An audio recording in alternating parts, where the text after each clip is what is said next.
Go inside the Crimson Tide with your hosts Rodney Orr and Gary Harris, keeping you informed on everything Alabama. Tider Insider TV, brought to you by Tuscaloosa Tourism and Sports.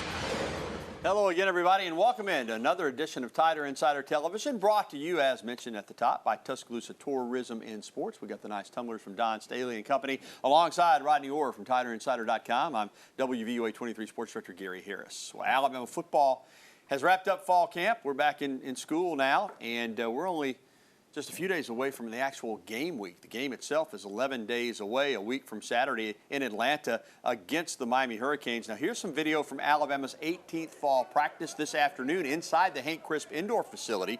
The university making that video available to us. There's Bryce Young and Paul Tyson. Now, this past weekend, the Crimson Tide also held the second and final full scrimmage of fall camp. Some notes: Will Anderson, we're told, was just absolutely unblockable. Impressive. He recorded multiple sacks. I was told as many as 7 possibly. Quarterback pressures all the time. The whole defense really was impressive. 3 interceptions, all those sacks. Bryce Young did throw touchdowns to Jace McClellan and John Mechie.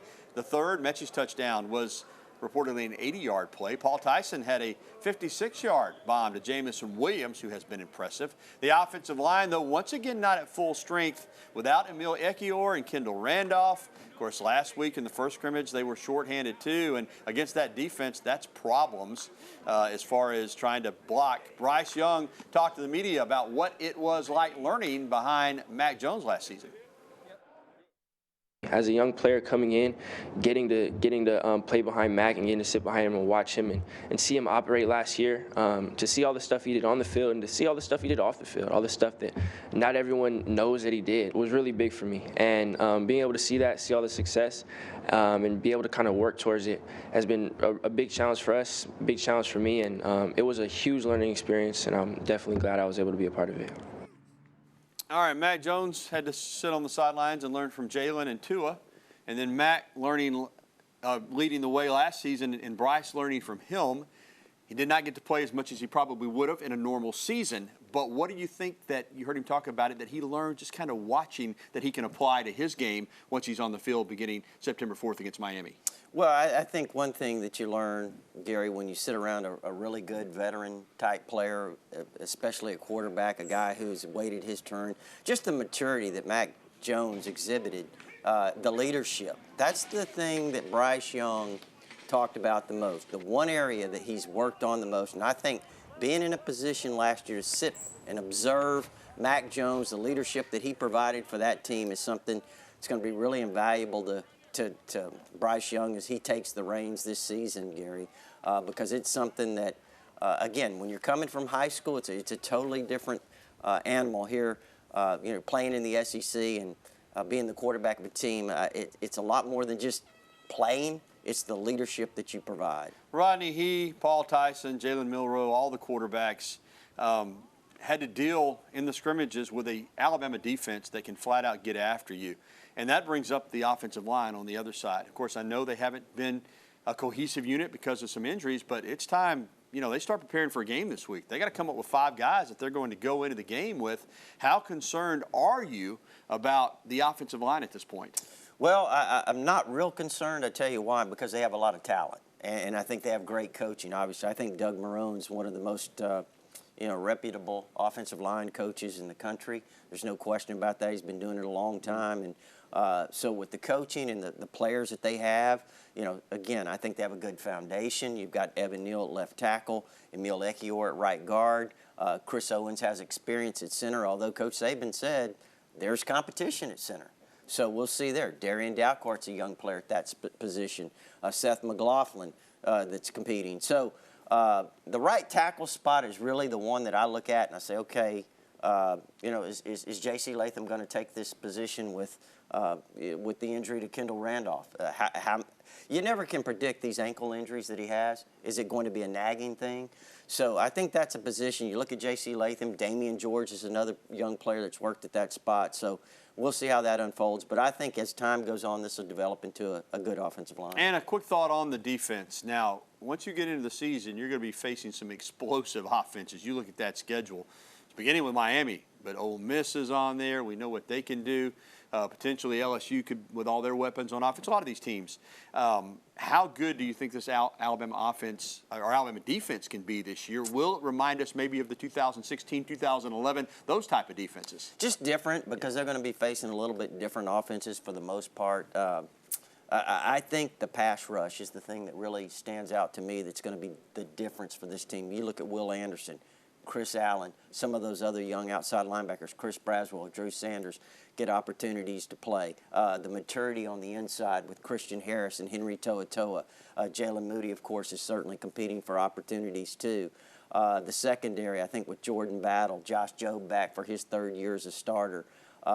I really feel confident with this defense that it will be, as you mentioned, some of those other great defenses. But I think this defense certainly has a chance to be the best since 2016. We'll see. But I really think the pass rush is going to be something that will help this defense be successful. All right, Rod. Now it's time for Coach Talk. And Alabama, as I mentioned, kicks off its season just 11 days from now against Miami at Mercedes-Benz Stadium in Atlanta in the Chick-fil-A kickoff game. On Monday, Hurricanes head coach Manny Diaz talked to the media. He said his team's glad to be wrapping up fall camp because they're ready to turn all of their focus to the Tide. I think we're ready to play a game, I think we've done all the banging against each other that we can do. I think our guys are ready to, get into game planning and scheming up on how to move the ball on somebody and how to stop somebody else. But I'm pleased. I'm pleased with what both sides have shown throughout the course of training camp. All right, Rod, this is a Miami team that returns 19 starters. They've got experience everywhere. At quarterback, they've got D'Eriq King, who was a great player at Houston, and now at Miami. Their defense is a team that likes to pressure, bring blitzes, and they're athletic. We talked about Alabama's offensive line, maybe having a few question marks. Where do you see this Hurricane squad potentially giving Alabama the most trouble? Well, I think that's a good question, Gary. I look at their offensive coordinator. He's a Gus Malzahn guy. Mm-hmm. Red Lashley. Yeah, they do a lot of things that Gus did, and probably have expanded on that since. But I think we probably could learn a lot by watching some of those Auburn offenses and how when Lashley was there. But I just think that Manny Diaz has done a good job of kind of upgrading. They always have talent, mm-hmm. okay? You don't recruit that area and not have talent, but I think they've done a good job of that. I think it's a mindset, too, trying to get back into that winning mindset that they've had in the past. And there you see it. They're loaded with athletes on both sides of the ball, no question about that. So, again, I think D'Eriq King he's a dynamite dual-threat quarterback. He's a guy, Gary, a little bit like a Kyler Murray-type player.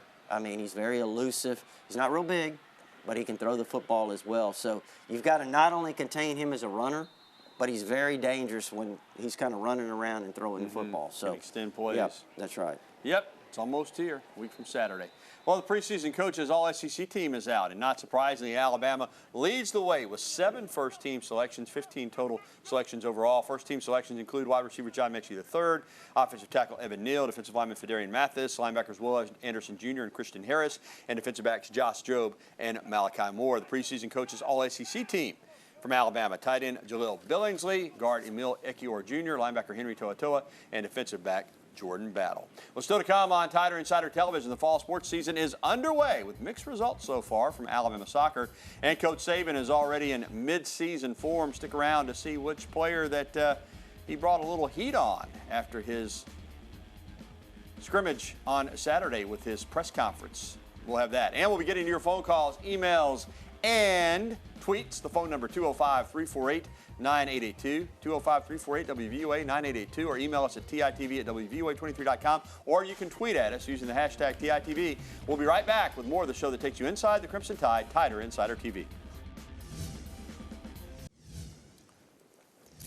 And welcome back to TITV, sponsored by our good friends over at Tuscaloosa Tourism and Sports. Alongside Rodney Orr, I'm Gary Harris. Alabama football is not quite the game week yet, but this past weekend, head coach Nick Saban showed some fire that is already coming out. Usually this is midseason type stuff for him, but the preseason got Coach fired up a little bit when Cecil Hurd of the Tuscaloosa News asked him a question about tight end Jaleel Billingsley and his status, whether he's improved his attitude and focus to the point where it needs to be. Coach Saban says, hey, I can't really answer that question. Jaleel has to answer that question with what he does on the field.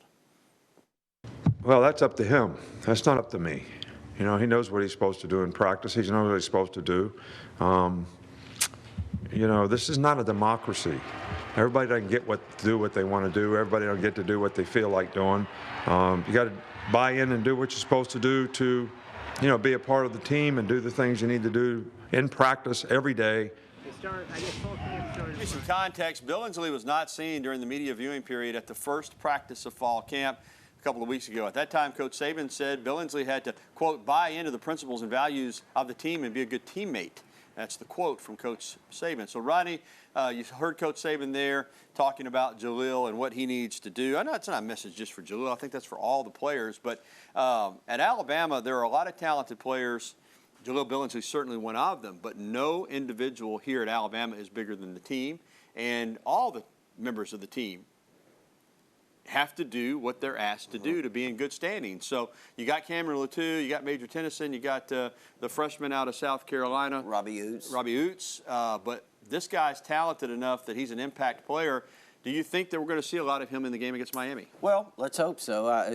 You talked about how talented he is, Gary. I thought he did a fantastic job. When Waddle went down, they started utilizing him as a weapon. He became difficult because it's a matchup issue. Because a guy that size that can run like he can run, how many guys his size as tight end H-back type players do you see returning kickoffs? Yeah. That tells you a little bit about Jaleel Billingsley's talent. There's no question about that. And the good news is, listen, he did participate in the scrimmage, our understanding, because the media is closed out. But we understand he did participate, worked with the second group, had multiple receptions in the scrimmage. So hopefully things are moving in a positive direction or continue to move in that positive direction. We see Jaleel quite a bit because I think he can be a real factor. Yeah, he's a talented player. All right, let's talk Bama soccer. They've kicked off the fall season. Last Thursday at home, the Tide shut out Jacksonville State 4-0.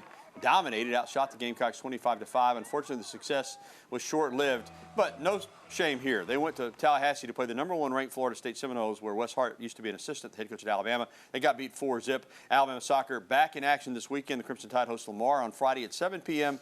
and then Southern Miss on Sunday at 1. Both matches will be at the Alabama Soccer Stadium. Alabama volleyball gets the regular season started this Friday in Huntington, West Virginia for the Marshall Invitational. This past weekend, they got a tune-up, winning an exhibition match at Sanford. Alabama winning in 4 sets. The first home match of the season is a week from Thursday when Alabama hosts the Crimson Tide Invitational at Foster Auditorium. The tournament field includes Troy, Buffalo, and Southern Mississippi. Well, still to come on Tider Insider Television, which former Tide football stars made headlines in Week 2 of the NFL preseason. Highlights are coming up. And up next, we'll be welcoming your phone calls, emails, and tweets. Again, the phone number, 205-348-WVUA. That's 348-9882. You can email us or tweet at us.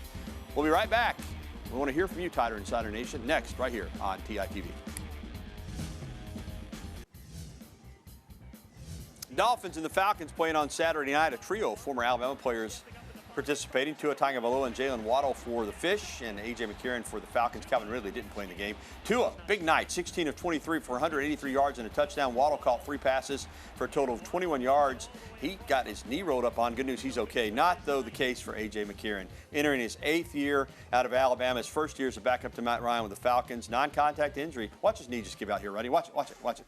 Just right there, just tore his ACL. And you hate to see that for A.J., a veteran guy, but hopefully he'll rehab. And if he's not with the Falcons next year, I think he'll be with another team. He's been a quality backup for a long time in the league. There's Waddle. This looks worse than it was. Thank goodness he's okay. And as we said, Tua had a big night. All right, welcome back into the program. Let's jump out on the phone lines. And first up tonight is our pal Sammy up in Walker County. Hey, Sammy, how are you? Hey, Gary and Rodney. How y'all doing, guys? Doing great. I just fried up a pan of okra in here, and I'm trying to eat some of that before I get to talk to the award-winning 21st season of Tider Insider with my 2 buddies, Rodney and Gary. But, guys, my question is, you know, John Metchie, tremendous player. I know in the championship game, had a tremendous game, I thought. And I know his ankle was beat up and everything. In the off season, did he require surgery? I know he's ready to go now, but did he require surgery or did he just heal up on its own? Thanks, guys. All right, Sammy, you're right. He's ready to go. He's good to go. I think he did have a little procedure, Rodney, but as Sammy alluded to, no concerns now. He's full speed, and he's going to be a dynamic weapon for that offense. Yeah, in fact, Coach Saban implied that or said outright that he had 2 procedures done, Sammy. So, 2. yeah, but listen, he's close to 100%. As Gary mentioned earlier, he had an 80-yard touchdown in the scrimmage on Saturday. Had some other grabs, too. So, listen, John Mechie, I assure you this. I remember when he was in high school, when he committed to Alabama. You knew he was a very physical player. And you saw it last year in the SEC championship game. But listen, that's his mindset. He'll be ready. Yeah, he indeed will. Thanks for the phone call, Sam. Let's get to an email, Rod. This is from Perry in Tuscaloosa, where our offense used 2, 3, or all the running backs in the stable. It's a good question, Perry, and I don't think we know the answer. I'll tell you this. They got 5 guys that can really tote it. And in some games, maybe all 5 will get in the game. I think the rotation, Rodney, I feel like probably will be 3 with 2 primary ball carriers, probably a third to kind of change the pace a little bit. That's kind of the way it's been in the past. Brian Robinson will be the starter. How it works out after that, we'll just kind of have to wait and see. Yeah, it's kind of difficult to play that many. I say that, and I think when Coach Bryant used to play 11 in a game, yeah. you remember back Different in times. the day. Yeah, certainly much different time. But, you know, look, you've got 4 outstanding. Kamar Wheaton's a true freshman. He's certainly very talented, but you've got Brian Robinson, Jace McClellan, Roydell Williams, Trey Sanders. Those are 4 backs that are really, really talented. The question is on Trey is, again, he looks fully recovered from his injuries that he suffered in the automobile accident. You know, what kind of load could he carry right now? And I assume that he's very close to 100%. But I don't want to say that all 4 of them won't be in the rotation every game, because they're that good, Gary. They're just that good. Yeah, it's a good situation to have, that's for sure. You can't ever get enough running backs. All right, thanks for the email. Let's go back to the phone lines, and BT is on the line with us tonight. Hey, BT. Hey, Gary and Rodney, how are y'all doing? Doing well. I want to talk about success, Gary. It's, if we go down to Atlanta, we got to do the things, you know, to be successful and doing, you know, like playing hard, you know, like running the ball, you know, passing the ball. We got to do those things to be successful, Gary. Yeah, BT. Well, you know what? It starts with Nick Saban, and when you have the best coach in the country, maybe the best coach of all time, that's usually what he relies on, is having his team prepared to play the game. So I think Alabama will be prepared, and if they were to get upset, it would be because Miami played an unbelievable game. I don't see that happening, but I don't think there's any worry that Alabama will be ready to play. No, I don't think so at all. Look, I think the leadership on that defensive side, it's kind of switched, obviously, from offense to defense. I think a vast majority of the leadership, because you're going to have a lot of youth, a lot of young players, inexperience on the offensive side. Again, how quickly can this young offensive talent kind of develop? You know, you've got new coaches on that side of the ball. So we'll see, BT. But listen, you talked about being balanced. You talked about, I think this team has a really good chance to be a very balanced team. Yeah, somebody asked me this week, so what's been the key to Nick Saban's success? I said he's Nick Saban. Just as simple as that. All right, still to come on TITV, Alabama basketball got down and dirty last week. Literally. Stick around to find out why the Tide Hoops team was in the mud. And more of your phone calls, emails, and tweets. Again, the phone number 205-348-9882. Go ahead and give us a call. We'd love to hear from you. We'll be right back with Tider Insider TV after this.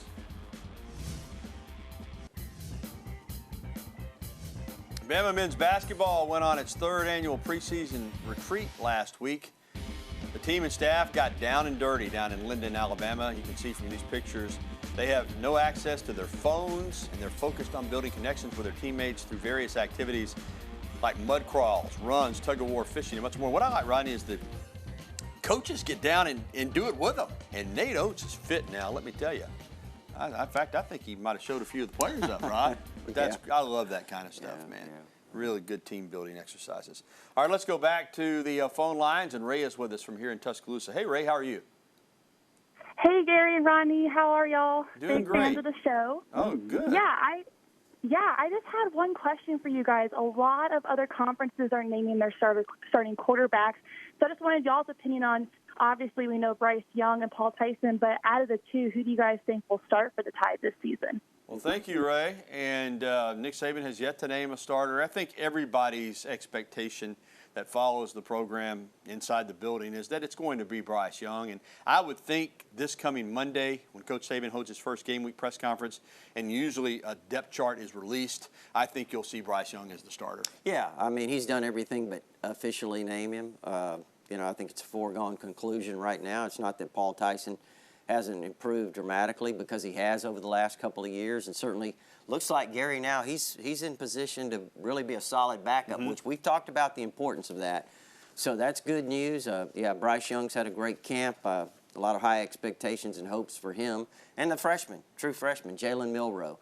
I'm telling you, this guy is a superb athlete. And as he develops, I think he's got a chance to be really exciting.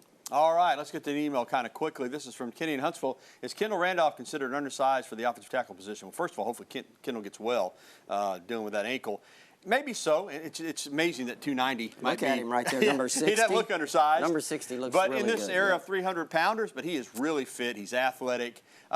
Rodney, in 1979, Coach Bronso's national championship team, they averaged 248 across the front. That was the average. Well, Jim Bunch was 5'11", 230. Yeah. And now 290 may not be considered large, but he's plenty big enough, I think, for the he's position. actually, I think he's close to right at 300 now, so he's gotten a little bit bigger. He really looks good. Listen, this is a testament to David Ballou, Dr. Matt Ray, this program they have now, developing these players physically. And so I think Kendall Randolph looks really good in that regard, and several of them do. Yeah, I mean, they've got a lot of young potential on that offensive line. Just hope he gets well. Hey, thanks for the phone calls and emails, and we'll be back to wrap up TITV right after this. All right, welcome back in to TITV. That is going to do it for the program. It's been presented by Tuscaloosa Tourism and Sports. A reminder that if you missed any of the show, you can catch a replay tonight at 10:30, after the news at 10, or online anytime at WVOA23.com. We'll leave you tonight with highlights from Week 2 of the NFL preseason. Built by Bama. Here's some former Tiders in action. For Rodney Orr, I'm Gary Harris. Thanks for watching. We'll see you again next week when it will be game week for the Crimson Tide right here on TITV.